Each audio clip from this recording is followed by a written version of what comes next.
Hi hello. അപ്പോൾ നമ്മൾ ഇന്ന് എടുക്കാൻ പോകുന്ന സബ്ജക്റ്റ് +1 അക്കൗണ്ടൻസിയാണ്. +1 അക്കൗണ്ടൻസിയിൽ 9 ചാപ്റ്റേഴ്സാണുള്ളത്.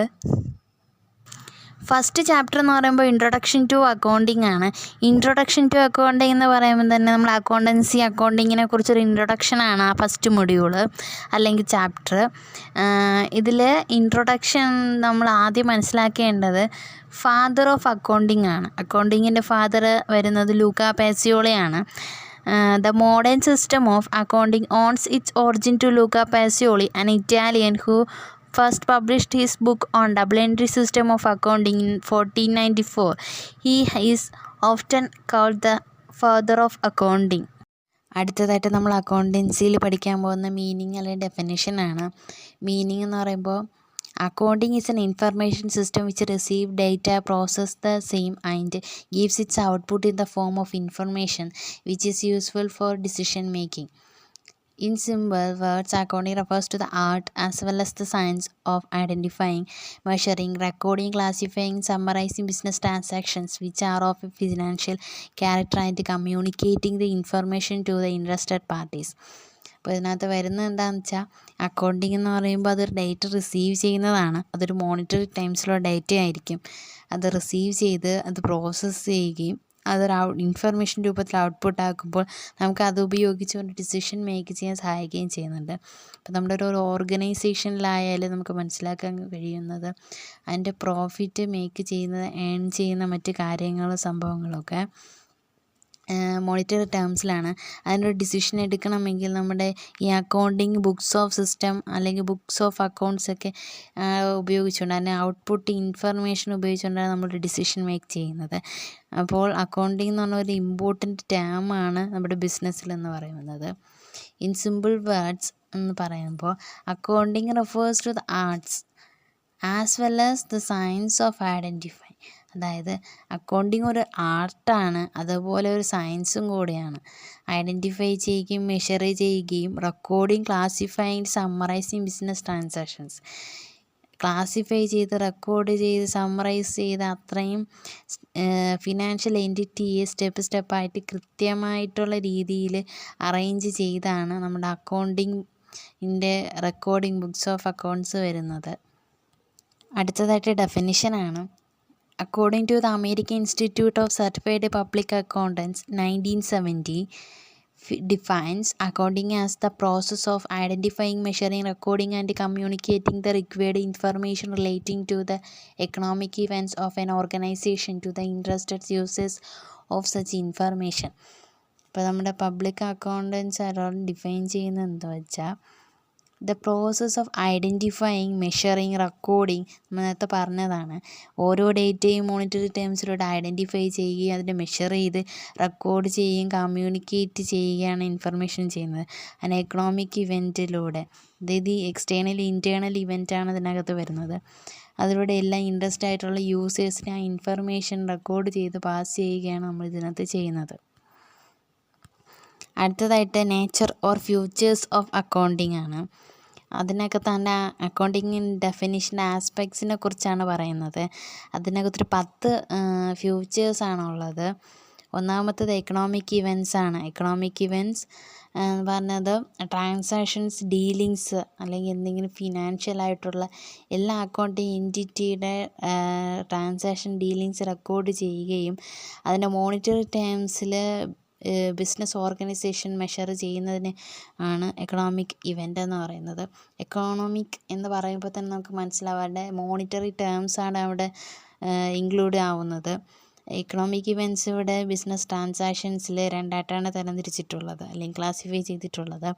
എക്സ്റ്റേണൽ ഇവൻറ്റും ഇൻറ്റേർണൽ ഇവൻറ്റും. എക്സ്റ്റേണൽ ഇവൻറ്റ് എന്ന് പറയുന്നത് exchange of some of value between 2 or more entities. ഒന്നോ അതിലധികമോ എൻറ്റിറ്റീസ് അല്ലെങ്കിൽ ആളുകൾ ട്രാൻസ്ഫർ ചെയ്യുക, എക്സ്ചേഞ്ച് ചെയ്യുക, എന്തെങ്കിലും വാല്യൂ ഉള്ളത് എക്സ്ചേഞ്ച് ട്രാൻസ്ഫർ ചെയ്യുന്ന ആ ഒരു ട്രാൻസാക്ഷൻ അത് എക്സ്റ്റേണലാണ്. എക്സാമ്പിളായിട്ട് വരുന്നത് ഒരു 3 ഉണ്ട്. Payment of rent to landlord. ഇപ്പോൾ ഒരു സ്ഥല ഉടമയ്ക്ക് അതിൻ്റെ വാടക കൊടുക്കുന്നത്. Purchase of goods from supplier. സപ്ലയറുടെ കയ്യിൽ നിന്ന് ഒരു ഗുഡ്സ് പർച്ചേസ് ചെയ്യുന്നത്, സെയിൽ ഓഫ് ഗുഡ്സ് ടു കസ്റ്റമറിനോട് പ്രോഡക്റ്റ് സെയിൽ ചെയ്യുന്നത്, ഇതൊക്കെ നമുക്ക് ഒരു value of something of value ആണ് നമ്മളിവിടെ എക്സ്ചേഞ്ച് ചെയ്യുന്നത്. അടുത്തത് അതിനകത്ത് വരുന്നത് ഇൻറ്റേർണൽ ഇവൻറ്റ്സ് ആണ്. ഇൻറ്റേർണൽ ഇവൻറ്റ്സ് എന്ന് പറഞ്ഞാൽ ഇതുപോലെയാണ്, എക്സ്ചേഞ്ച് ഓഫ് വാല്യൂ ആണ്. ട്രാൻസ്ഫർ ചെയ്യുന്നതെല്ലാം ഇൻറ്റേർണൽ ആയിട്ടുള്ളത്, അതല്ലെങ്കിൽ ഒരു എൻ്റർപ്രൈസ്, ഒരു ഓർഗനൈസേഷൻ അകത്തുള്ളവർക്ക് അവർ തമ്മിലുള്ളതാണ്. ഒരു ഡിപ്പാർട്ട്മെൻറ്റ് തമ്മിലുള്ള മെറ്റീരിയൽ ട്രാൻസാക്ഷനോ അല്ലെങ്കിൽ ട്രാൻസ്ഫർ ചെയ്യുന്ന റോ മെറ്റീരിയൽസോ പ്രൊഡക്ഷൻ ഡിപ്പാർട്ട്മെൻറ്റിൽ മെറ്റീരിയൽസ് റിട്ടേൺ ആവുന്നതോ അതൊക്കെയാണ് ഇൻറ്റേർണൽ ഇവൻറ്റ്സ് ആയിട്ട് വരുന്നത്. രണ്ടാമത്തെ പോയിൻ്റ് ഐഡൻറ്റിഫയിങ് ആണ്. ഐഡൻറ്റിഫയിങ് എന്ന് പറയുമ്പോൾ നമ്മുടെ ഓരോ റെക്കോർഡ് ചെയ്യേണ്ട ട്രാൻസാക്ഷൻസ് നമ്മൾ നേരത്തെ പറഞ്ഞ പോലെ സംതിങ് ഓഫ് വാല്യൂ എക്സ്ചേഞ്ച് ചെയ്യുന്നത്, ട്രാൻസാക്ഷൻ ഐഡൻറ്റിഫൈ ചെയ്യുകയും സെലക്ടിങ് ചെയ്ത് അതിൻ്റെ ഫിനാൻഷ്യൽ ക്യാരക്ടർ മനസ്സിലാക്കുന്ന ആ ഒരു പ്രോസസ്സിനെയാണ് ഐഡൻറ്റിഫയിങ് എന്ന് പറയുന്നത്. നമ്മുടെ ഡെഫിനിഷനിൽ ആദ്യം പറഞ്ഞിട്ടുള്ള ഒരു പ്രോസസ്സിൽ ഫസ്റ്റ് പ്രോസസ്സാണ് ഐഡൻറ്റിഫയിങ്. മൂന്നാമത്തെ പോയിൻ്റായിട്ട് വരുന്നത് മെഷറിങ് ആണ്.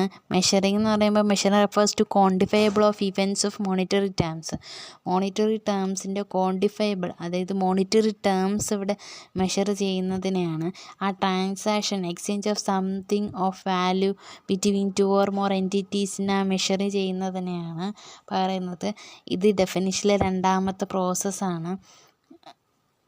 നാലാമത്തെ പോയിൻ്റായിട്ട് വരുന്ന റെക്കോർഡിംഗ് ആണ്. റെക്കോർഡിംഗ് പറയുമ്പോൾ ബിസിനസ് ട്രാൻസാക്ഷൻസിലെ ആ ഫിനാൻഷ്യൽ ട്രാൻസാക്ഷൻ സിസ്റ്റമാറ്റിക് മാനറിൽ അല്ലെങ്കിൽ സിസ്റ്റമാറ്റിക് ഓർഡറിൽ, ക്രോണോലോജിക്കൽ ഓർഡറിൽ നമ്മൾ റെക്കോർഡിങ് ചെയ്യുന്നതിനെയാണ് ഇവിടെ ഉദ്ദേശിക്കുന്നത്. അടുത്ത പോയിൻ്റ് ക്ലാസിഫയിങ് ആണ്. ക്ലാസിഫൈ എന്ന് പറയുമ്പോൾ ഒരു systematic analysis record data with a view to bring transactions or entities of similar nature to one place. The work of classification is done in the book known as ledger.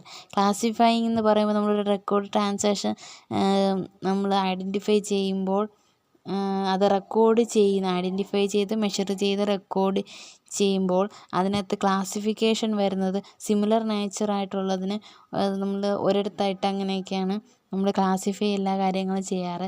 അതുപോലെ തന്നെയാണ് ഈ accounting ട്രാൻസാക്ഷനും. ഈ പ്രോസസ്സിനെ ഈ process books of ledger ലാണ് നമ്മളിതിനകത്ത് ഉദ്ദേശിക്കുന്നത്. അടുത്തത് summarising ആണ്. Summarising is the presentation of the classified data in a manner understandable and useful in the internal users like different levels of management and external users like bankers, creditors, investors, etc. It involves the preparation of an income statement showing the profit or loss and position statement showing the asset and liabilities of the business. Summarising എന്ന് പറയുമ്പോൾ നമ്മൾ classify ചെയ്ത് വെച്ചിരിക്കുന്ന data നമുക്ക് ഒരാളുടെ മുൻപിൽ summarise ചെയ്യാൻ പറ്റണം. അവർക്കത് കാണുമ്പോൾ തന്നെ മനസ്സിലാവുന്ന രീതിയിലോട്ട് മാറ്റുകയാണ് നമ്മൾ ഉദ്ദേശിക്കുന്നത്. കൃത്യമായിട്ടുള്ള ബുക്സ് ഓഫ് അക്കൗണ്ട്സിലൂടെയാണ് ഇത് നടത്തുന്നത്. അതായത് ഇതിൽ വരുന്നത് എന്ന് പറയുമ്പോൾ ഇൻകം സ്റ്റേറ്റ്മെൻ്റ് ആയിട്ടുള്ള പ്രോഫിറ്റ് ഓർ ലോസ് അക്കൗണ്ടോ പൊസിഷൻ സ്റ്റേറ്റ്മെൻ്റ് ആയിട്ടുള്ള അസറ്റ് ആൻഡ് ലയബിലിറ്റീസ് അക്കൗണ്ടോ ഒക്കെ ആയിരിക്കും ബിസിനസ്സിൽ വരുന്നത്. അടുത്ത പോയിൻ്റ് അനാലിസിസ് ആൻഡ് ഇൻ്റർപ്രിട്ടേഷൻ ആണ്. അനാലിസിസ് ആൻഡ് ഇൻ്റർപ്രിട്ടേഷൻ വരുന്നതെന്ന് വെച്ചാൽ ഓരോ ട്രാൻസാക്ഷൻസിനെ അനാലിസിസ് ചെയ്ത് അതിൻ്റെ മീനിങ് ആയിട്ടുള്ള ജഡ്ജ്മെൻറ്റിലൂടെ അതിനെ ഇൻ്റർപ്രിറ്റ് ചെയ്യുന്നതിനെയാണ് പറയുന്നത്. എട്ടാമത്തെ point കമ്മ്യൂണിക്കേഷനാണ്.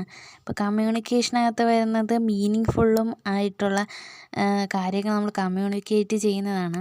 Meaning fully analysis and interpreted the accounting information. പ്രോപ്പറായിട്ട് ഓരോ പേഴ്സൺസിന് മനസ്സിലാകുന്ന രീതിയിൽ അല്ലെങ്കിൽ ഡിസിഷൻ മേക്ക് ചെയ്യാൻ പറ്റുന്ന രീതിയിൽ അതിനെ ഇൻ്റർപ്രിറ്റ് ചെയ്യുന്നതാണ്. മീനിങ് ഫുള്ളി ഇൻ്റർപ്രിറ്റ് ചെയ്യുന്നതിനാണ് കമ്മ്യൂണിക്കേഷൻ എന്ന് പറയുന്നത്. ഒൻപതാമത്തെ പോയിൻ്റ് ഓർഗനൈസേഷനാണ്.